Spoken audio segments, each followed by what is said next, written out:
I was born in Itasca, Texas, a little town of 1,758 people. I had 4 brothers and 1 sister, so our total family was 8 people.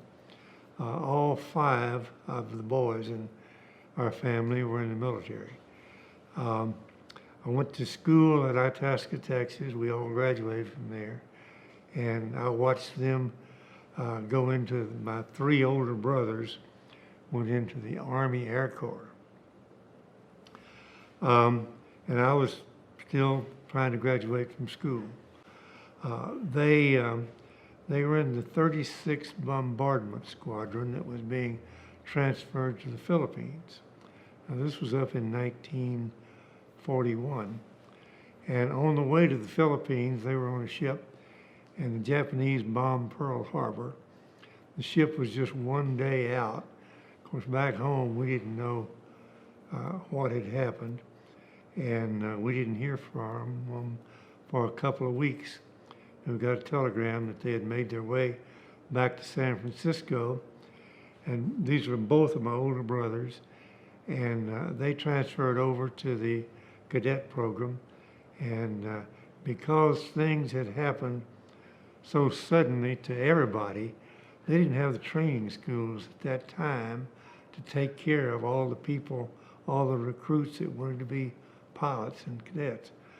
So they sent them home for 2 or 3 months while they got ready to go to their schools, which to me was sort of a fantastic time, because my brother Joe, who was later killed, got to come home and stay with me for, nearly 5 months before he went back into the service.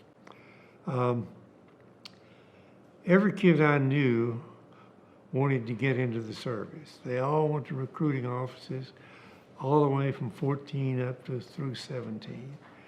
Tried to join everything in the world. The parents would not let them.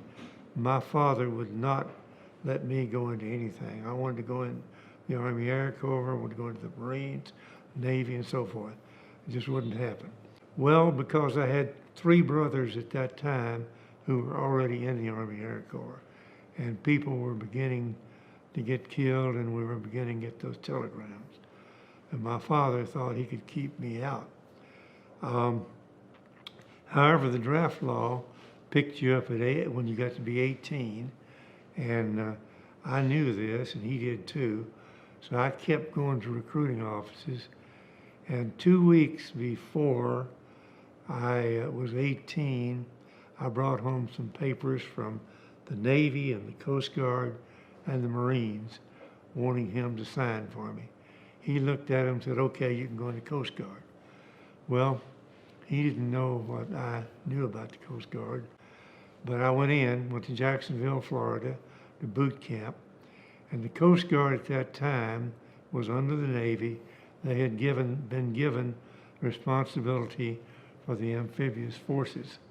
Most of the people today don't really realize just exactly what that was. But the war that we fought was not on our own land.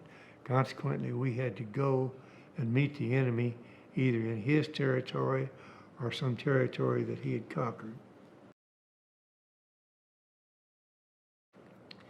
We were 5,000 miles away from the war in the Pacific, and we were almost 3,000 miles away from it in Europe. So we had to have ships that would carry them over there. So they transformed a bunch of luxury liners into what we call attack transports. Now, this was something that I didn't really know too much about at the time. I went through boot camp, and they started talking about landing craft, and I really began to catch on then to what was happening. I was already listed to be on one of those ships when it got ready, and they were refurbishing the ships, they were building the landing craft, and they were training us at the same time.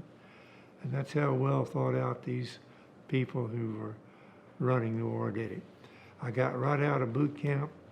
Everybody got a 10-day leave when they got out of boot camp. It was just something that happened. Well, we didn't. They sent us directly to Camp Lejeune to landing craft training, and because they were behind schedule. And we went into landing craft training there at Camp Lejeune. We kept thinking, well, surely I'll get my 10-day leave when this is over. Surprise again. They cut our training short at Camp Lejeune, sent us down to Newport News. We picked up the landing craft. The landing craft that I was assigned to was an LCVP. It was 36 feet long. It carried 36 people, had a diesel engine of 226 horsepower. It had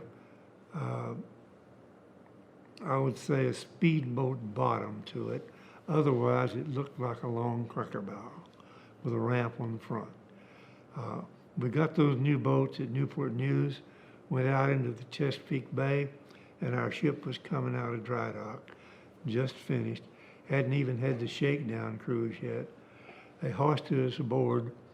I think it took about 30 hours to do it, but they got us finally aboard. And we all thought, okay, we're going to Europe, and we're going to be in on the big landing over there. We went right down the coast through the Panama Canal, went to Hawaii, which meant now we were going to the Pacific. Okay, we knew about Guadalcanal. We had training from people that were involved in that, and a lot of the things that had happened in New Guinea. So that was all included in our training. It was kind of on-the-job training, if you will.